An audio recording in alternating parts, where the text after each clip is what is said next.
Welcome back, comrades. Today we're going to talk about the PENGASSAN Housing Estate.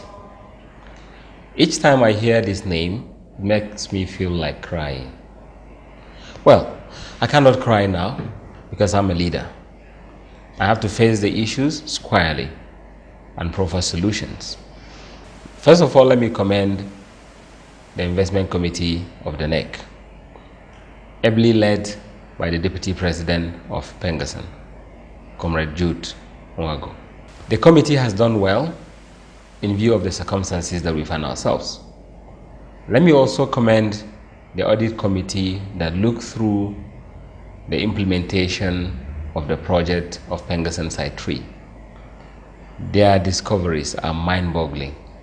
It's really disturbing to see that PENGASSAN has degenerated to this level.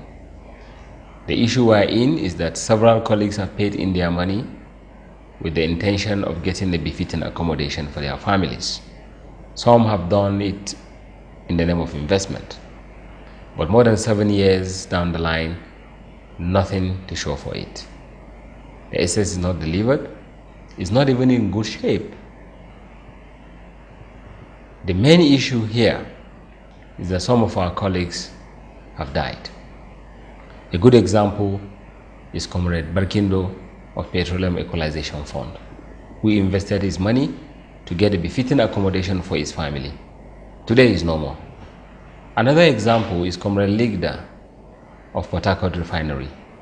He also invested his money, but he could not live to enjoy the benefit of his investment. His family is yet to lay their hands on the investment that their breadwinner has made, and PENGASSAN has not been able to pay them their money. PENGASSAN has not been able to deliver the houses for them. Why must we continue like this? If there is any excuse that all this has been created under the previous administration, what has this one done to take care of the challenges after 3 years? If one is not able to do it within 3 years, he cannot also do it 3 years to come. If one is not able to do it within the first 3 years, that person has no right to seek for another opportunity to continue with the same thing for another 3 years. We have to get it right. As it stands today, we are indebted in a tune of over 500 million naira, and the money is not there to pay. Also, the money is not there to develop the estate further. In our little way, as members of the investment committee, we have deliberated and come up with solutions. I personally volunteered myself to participate on all the initiatives that have so far brought us to the level of stability that we find ourselves. Initially, clearing the entire estate, taking care of drainages that was consuming some of the lands behind, ensuring that all the houses and the streets are leveled, ensuring that the entire house is fenced and secured, and provision of guard house and security house, to the provision of electricity in the estate and street lights. All that one was handled under my own supervision. I used to fly down from Lagos to come down to Abuja to ensure that that job is done right. And we did that with small amount of budget. I did not have control over the budget because that was not my interest. PENGASSAN nominate the contractor. All I do is to supervise the contractor to ensure that the job is done correctly. So far, we have evaluated all the estates, and as we are talking today, more than 100 subscribers have signed off and are willing to collect their letters. Some have collected already. I know Comrade Saleh.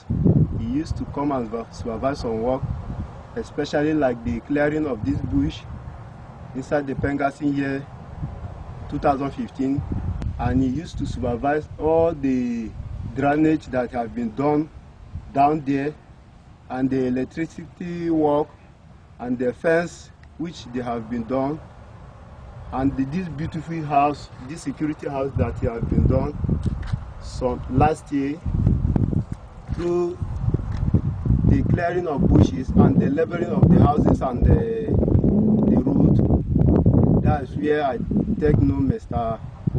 Comrade Saleh. Comrade Saleh is one part of the guy of this side again. He always come and have a take know him. He used to come and supervise the work which they have been doing as a electrical work. The statistics that I have seen from the records, out of 213 houses in the plots are available, houses not completed, we have about 46 that do not have allocation at all, and they have paid their money. Must we continue like this? When are they going to reap the benefits of their investment? I will talk to you about some of the few things that exist in that estate.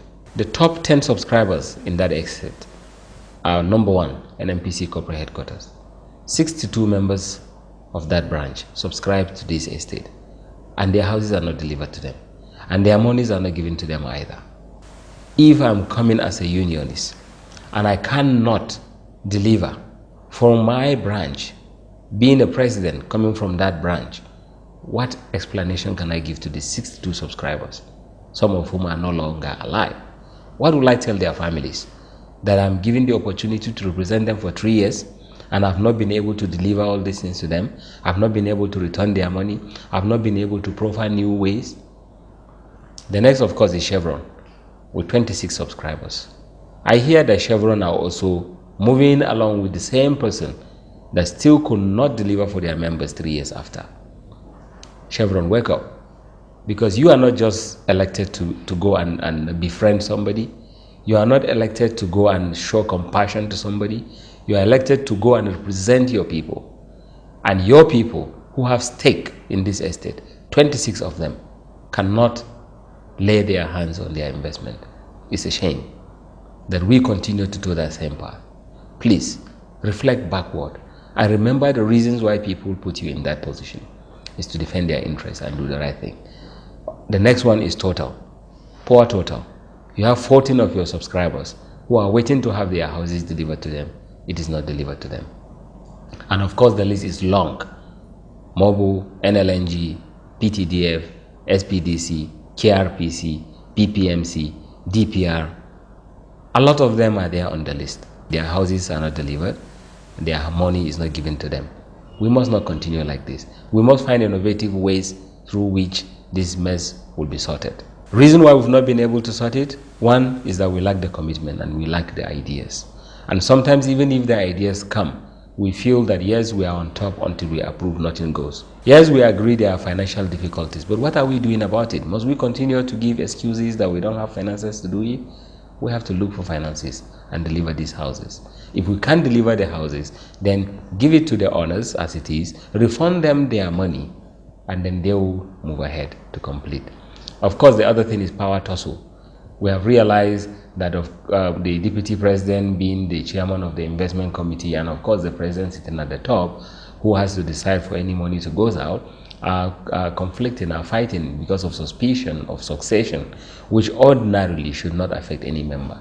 But as of today, it's affecting a lot of our members because they could not get the value of their investment. Some have taken loans from banks to invest in that venture. Now they are paying a lot of interest because the house is not delivered to them. Is it that we don't have the capacity to complete this? Is it that we don't have ideas to generate funds to deliver on what we have to do? There are allegations of mismanagement of funds. One would have expected that if the fund is not recovered, we should at least start getting something out of it. We don't know the reason why we couldn't do anything up to now. And of course, lack of project governance. Now, putting all these issues together, we must be able to come up with solutions and ways that we will be able to bring ourselves out of this mess. The first one, of course, is to ensure that we have another mechanism for generating funds. I have identified one already. I'm not waiting to be elected as president. I have to start working because I know the task ahead of me is enormous if I become the president of PENGASSAN. Earth is weaker than the feeble strength of one, but the union makes us strong.